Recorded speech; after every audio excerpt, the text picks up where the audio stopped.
परमेश्वर के बड़े नाम की महिमा हो। फिर से आने वाला प्रभु यीशु मसीह के मीठे और माधुर्य नाम से सबको जय मसीह की। प्रभु ने एक और अवसर हमारे जीवन में दिया है कि आज सुबह प्रभात मनन में आके परमेश्वर की वचन से थोड़ी बातें मनन करने के लिए।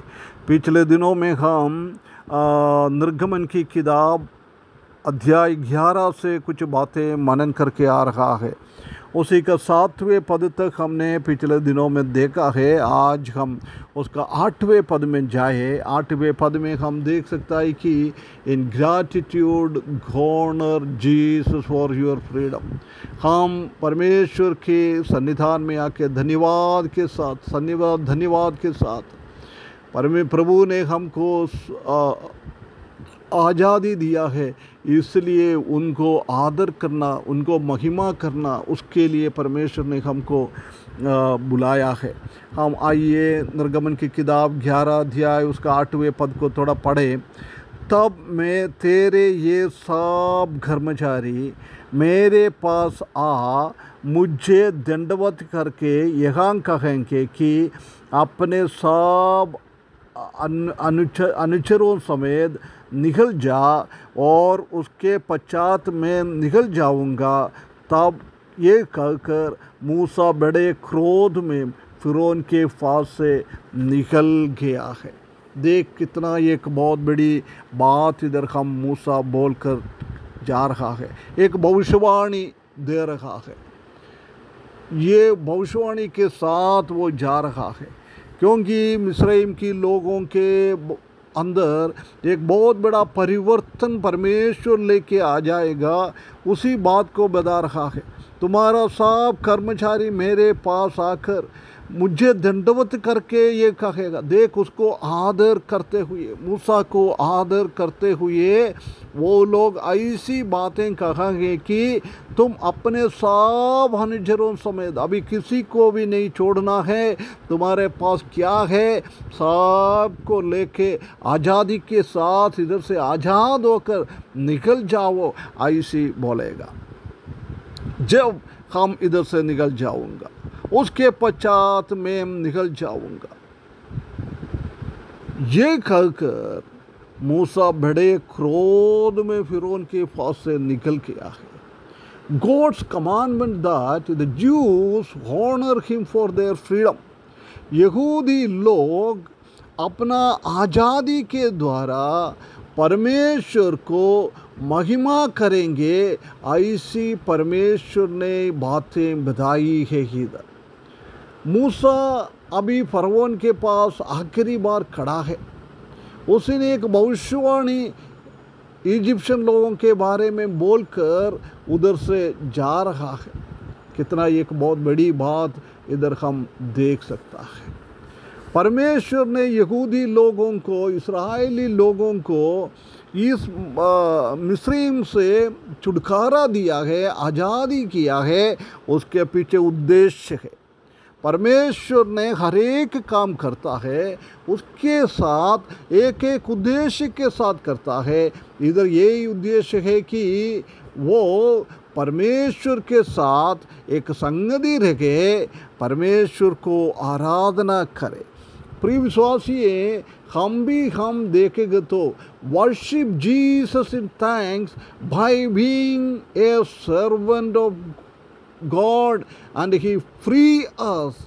परमेश्वर ने हमको आज़ादी कर परमेश्वर का दास, परमेश्वर का संतान बनाया है, परमेश्वर के पास हमको लाया है, क्योंकि परमेश्वर को, प्रभु यीशु मसीह को हम आराधना करें। ये परमेश्वर हमसे चाहता है। हम हमेशा परमेश्वर को आराधना करने के लिए परमेश्वर ने अपना दास बना दिया है, अपना आज़ादी हमको दिया है। हमको परमेश्वर ने शैतान के हाथों से और पाप से छुटकारा दिया है, आज़ादी दिया है, क्योंकि हम परमेश्वर के साथ हम जुड़ जाए। परमेश्वर का बातों को हम अंगीकार करें। उसने क्या क्या हमारे जीवन में दिया है, वो भी नहीं, हमको उसने सैंक्टिफिकेशन दिया है, हमको शुद्धिकरण किया है, इसलिए नित्य जीवन हमारे जीवन में दिया है। इसलिए हम परमेश्वर को आदर करते हुए, आराधना करते हुए हमारा जीवन को आगे बढ़ाना है। हम परमेश्वर का गुलाम बना दिया है, परमेश्वर के लिए हमको आज़ादी दिया है। अभी हम इनसे आज़ाद होकर प्रभु यीशु मसीह का गुलाम हम बन गया है। प्रभु यीशु मसीह का गुलाम कितना एक आज़ादी के साथ उनको सेवा करना है।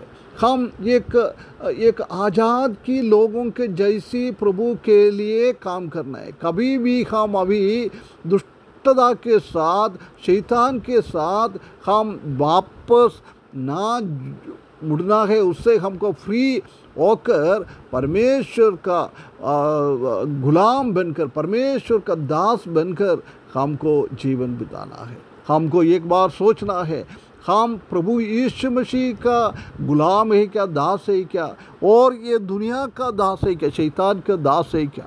एक बार हमको फर्क कर देखना है। Worship Jesus with your freedom by staying free from sin.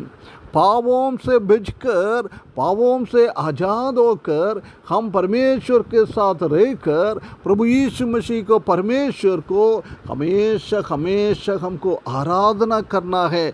इसलिए परमेश्वर ने हमको बुलाया है। हम प्रभु यीशु मसीह का दास है। उसका मतलब यही है कि हमारा शरीर पापों से बचकर, पापों से हमारा छुटकारा होकर हम धार्मिकता के लिए हम दास बनकर परमेश्वर के लिए जीना है। इसलिए हमको परमेश्वर ने आज़ादी दिया है कि हम हमारा शरीर का फिर से हम स्लेव ना बने, गुलाम ना बने, दास ना बने। ये परमेश्वर हमसे चाहता है। प्रभु यीशु मसीह ने बोल रहा है, हम आत्मा में चलना है। हम अभी हम लोग के अंडर में नहीं है, हम अभी अनुग्रह के अंडर में है। ऐसी बात को हम परमेश्वर की वचन में हम देख सकते हैं। अंधकार से हमको छुटकारा दिया है। अभी हम ज्योति में है। हम ज्योति की आज़ाद होकर हमको काम करना है। कभी हमारा आँख खराब है तो हमारा पूरा जीवन अंधेरे में हो जाता है। कभी हमारा आँख उजाला दे रहे हो तो हम पूरा आज़ादी के साथ उजाले में, ज्योति में परमेश्वर का सेवा कर सकता है, परमेश्वर का आराधना कर सकता है। इसलिए हम हमारा नजरिया को हमेशा ध्यान में रखना है। इसलिए जो बता रहे कि मैंने मेरे आँखों के साथ एक कवनन किया है, एक बात किया है, मेरा आँखों के द्वारा मैं कभी भी गलत ना करूँगा। प्रिय विश्वासियों, हमारा भी आत्मिक आँखें हम खोले, हम परमेश्वर का ज्योति को देखें, परमेश्वर का आज़ादी को हम देखें। आज़ादी में परमेश्वर के साथ सहभागिता, परमेश्वर के साथ संगति रखते हुए हमारा जीवन बिताने के लिए परमेश्वर इस वचन के द्वारा हमको सहायता करे। उसके बड़े नाम की महिमा हो।